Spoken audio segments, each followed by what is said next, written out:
Mga ka-Nose! Welcome sa akong YouTube channel, Drinking Nose. I'm your barista, Michael Ryan Gesto. And for today's episode 97, Momastery Products and first ever skincare review by Kati Mera.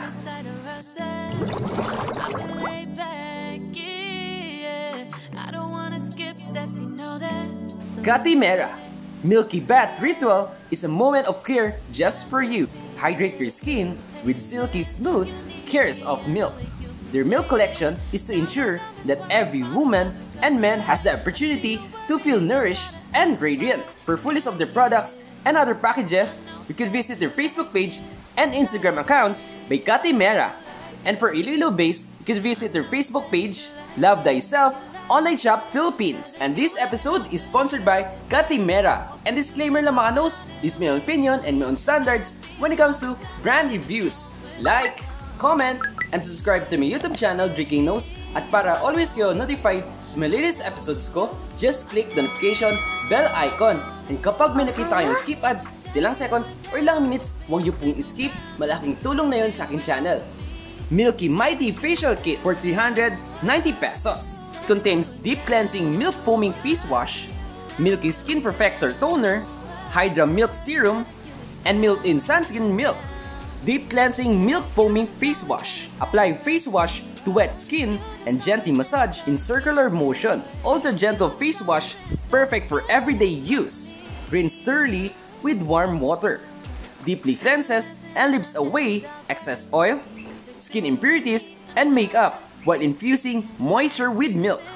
Formulated with naturally derived ingredients for dry, sensitive skin, infuses the skin's natural moisture and leaves skin feeling soft and clean.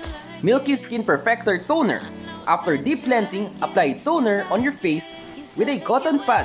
Do not rinse. Allow a moment for a solution to absorb into skin. It works to clear out pores, even out of skin tone, and prevent future blackheads from forming. It helps to firm and tighten skin and removes dead skin cells. Gently accelerates cell renewal to reveal a brighter, glowing complexion, balances, and heals and suits for radiant, healthier looking skin. Suitable for all skin types. Hydra Milk Serum.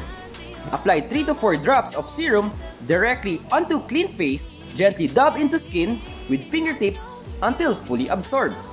This nutrient-rich serum restores dehydrated skin, revealing its natural radiance, silky smooth, and lightweight. It gives a burst of hydration without a heavy feel. Clarifies skin overnight, making your skin soft that's plumbed with hydration. Milk-in Sunscreen Milk. Apply sunscreen over entire face before makeup and apply it for 15 minutes before sun exposure. Visible broad spectrum SPF of 30 mineral sunscreen that is never greasy and works great under makeup. This daily sunscreen also helps guard against environmental factors associated with skin aging. Daytime Deep Cleansing Milk Foaming Face Wash, Milky Skin Perfector Toner, and Milk-in Sunscreen Milk.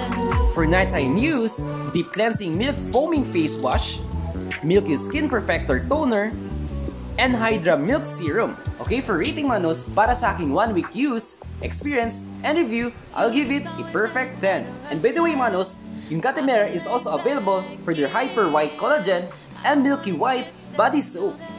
So this is my first ever skincare review, most especially for my vlog episode, Drinking Nose, from day 1 and remaining days na ginagamit ko siya for day use and also for night use. Ito, very light siya, wala siyang side effects, but these are all milk-based products. Wala akong na-feel na very greasy, very oily sa skin, very smooth, most especially exposed ako sa environment and sa sun. Ganda ng quality for my skin. Here in Iloilo City, kung gusto niyo mong order, just visit the Facebook page, Love Thyself Online Shop Philippines. So thank you so much Kati Mera for this opportunity, for trusting Drinking Nose, most especially kay Ma'am Sheila for introducing this product. Once again, congratulations, stay safe mga Nose, see you in my next brand or taste review here in the City of Love, Iloilo City. Bye!